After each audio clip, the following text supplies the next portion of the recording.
O livro de D&D introduz muitas criaturas que são aterrorizantes de verdade. Tipo, temos o Lich, o próprio Beholder, e também poderíamos colocar outras criaturas que seguem no mesmo patamar, como o Kraken, ou até mesmo alguns com mecânicas até um pouco mais interessantes, como o Duplo. Porém, eu acho que o livro de D&D se limita muito a si próprio, no caso. Porém, os fãs, quando estão inspirados, conseguem fazer coisas bem interessantes. Eles conseguem se aprofundar muito mais numa história. E é óbvio, vemos isso em muitos casos, como uma obra que tem o seu próprio padrão de criaturas e os fãs vão lá e mudam as coisas pro nível extremo. Observamos isso em My Little Horse, onde os fãs fizeram esse universo de apocalipse meio zumbi, quero falar dele. E também o caso onde os fãs conseguiram expandir mais o universo, onde tivemos isso no de Ben 10, onde tivemos aqueles 3 universos perturbadores como Sharketrix, e enfim. A questão é que quando um fã realmente é interessado e empenhado em fazer algo muito interessante para acrescentar algo mais em um universo de alguma história que já existe, eles conseguem fazer algo bem interessante. E com o fandom de D&D não seria diferente. Nesse caso, mês de outubro, para começar o mês de outubro e comemorar o Halloween também, eu não poderia perder a oportunidade de poder falar de uma criatura perturbadora, assustadora e também com traços perturbadores, obviamente. E para começar, a gente tem que falar de uma criatura que realmente dá medo. Bom, quem que imaginar que uma criatura dessa ia aparecer em uma sessão? Eu tô falando de uma criatura que realmente é interessante. Mas espera, qual o nome dessa criatura mesmo?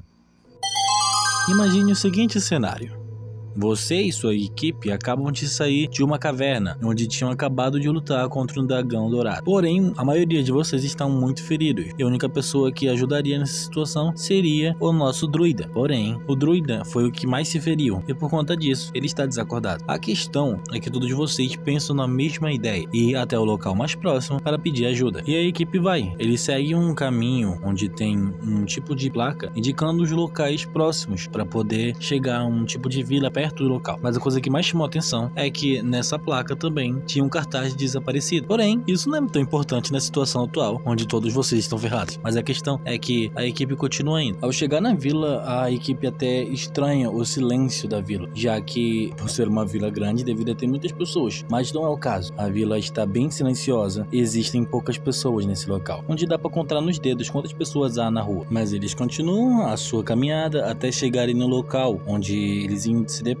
com um tipo de taverna local. Mas, ao chegar na taverna, eles se deparam com um casal jovem. Um homem de no máximo 20 anos e uma mulher também, aparentando a mesma idade. Eles também têm um casal de filhos também, um garotinho e uma garotinha, que aparentam ter idades diferentes, com um aparentando ter 8 e a outra aparentando ter 5 anos. A coisa mais esquisita é que realmente não tem ninguém na taverna deles. Mas, dependendo disso, eles continuam a sua caminhada até pedir a ajuda deles. Eles são atendidos, eles conseguem o que querem, eles conseguem curar o seu amigo. O casal revela que é perigoso sair à noite, já que há muitos relatos de desaparecidos e até a guarda local prioriza não sair à noite, já que realmente é um caso bem perigoso de sair desse horário. Então a equipe vê isso como uma desculpa perfeita para poder passar um tempo nesse local, poder descansar, porque eles realmente estão precisando de descanso, então eles preferem ter um momento de descanso numa vila onde eles já estão aí. A noite passa, o tempo passa, e uma coisa é esquisita. Quando todos estavam dormindo, eles escutaram uma espécie de canção perturbadora, um tipo de música semelhante a uma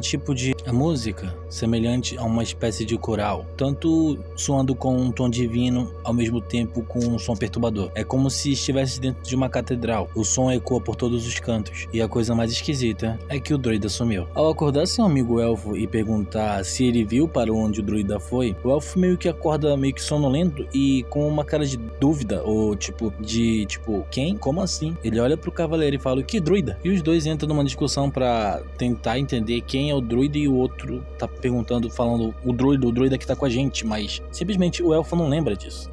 Ele pergunta pro outro companheiro de equipe se ele viu o druida, e o outro também acorda em dúvida, tipo, druida, como assim? E o cavaleiro percebe que, tipo assim, os amigos dele literalmente acabaram de esquecer do druida. Só que, tipo, ele fica questionando como era a aparência desse druida que tava com ele, e por que ele é tão importante. Ele começa a se questionar por que ele tá pensando tanto nisso. Então ele só deve ter imaginado um sonho, que tava conhecendo um druida, e deve ter sido só uma coisa da cabeça dele. Mas mal o cavaleiro sabia que, assim como todos os desaparecidos dessa cidade, o druida tinha acabado de ter um fim trágico e cruel, assim como todas as pessoas dessa vila que desapareceram, já que o druida não simplesmente foi esquecido e nem simplesmente desapareceu do nada, mas sim ele foi, digamos que, apagado por uma criatura tão perturbadora quanto qualquer outra coisa das terras de D&D. Nesse vídeo eu vou falar da criatura que eu mais, na minha opinião, eu acho a criatura mais perturbadora de D&D, que é ela, a Hidra Falsa. A Hidra Falsa se compõe nessa imagem perturbadora. Como uma hidra, seu corpo compõe as 6 cabeças iguais a de uma hidra, mas o fato esquisito dela é esse, que ela tem uma pele branca, quase como se fosse um gesso pálido. Outra coisa também é que em cada um de seus rostos, ela tem uma face humana, perturbadora, com os olhos vazios e um sorriso distorcido, quase profundo e também rasgado. É como se essa criatura simulasse um sorriso, mas outra coisa perturbadora é que todos os seus dentes têm essa aparência humana, como se fossem dentes humanos. Ela tem garras na parte de baixo, como se fossem pés, mas parecem mais como se fossem as patas de uma aranha. A criatura tão perturbadora não é à toa só pela sua aparência, já que pela sua aparência ela ganharia de outras 1000 criaturas de D&D, mas se fosse pra falar de outra coisa perturbadora nela, é o seu poder. Além dela ter as características básicas de uma hidra, que é no caso, se uma cabeça for arrancada, 2 vão crescer no lugar, além de ter a sua força como de uma hidra também, temos que falar da característica mais especial dela, o seu poder especial. Diz a lenda de que quando essa hidra devora alguma pessoa, ela basicamente, como tipo de mágica ou como efeito passivo, quando essa pessoa é devorada pela hidra falsa, ela basicamente some da mente das pessoas, como se ela deixasse de existir. Basicamente, a pessoa some da mente de todas as outras pessoas temporariamente, e é como se essa pessoa nunca tivesse nascido e existido para essas pessoas. É como também se ela basicamente nunca tivesse sequer existido em todo o universo. A criatura, além de matar ela, devora a pessoa. Isso já sim já é uma grande vantagem, porque você nunca vai saber onde ela vai estar atuando, já que todas as vezes que ela devorar alguém, essa pessoa basicamente deixa de existir na mente das pessoas. Então, como você vai procurar ou vai saber que tem uma pessoa sumindo se essa pessoa nunca existiu? Se essa pessoa sequer já existiu em algum lugar? A criatura tem uma vantagem enorme. Como é possível achar uma maneira de derrotar uma criatura onde basicamente o poder dela é a coisa mais forte nela? A vantagem de ficar em um ambiente onde você nunca vai ser detectado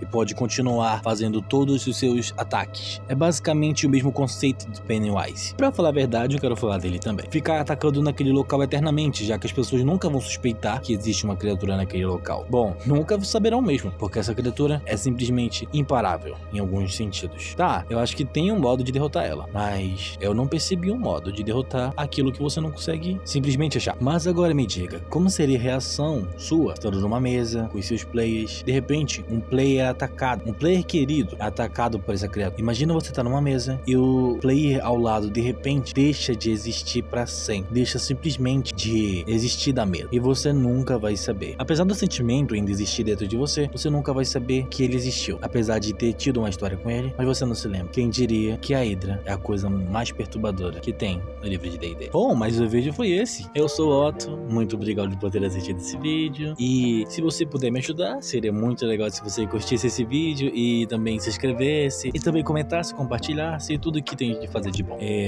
Então nos vemos no próximo vídeo. Eu sou o Otto e fui!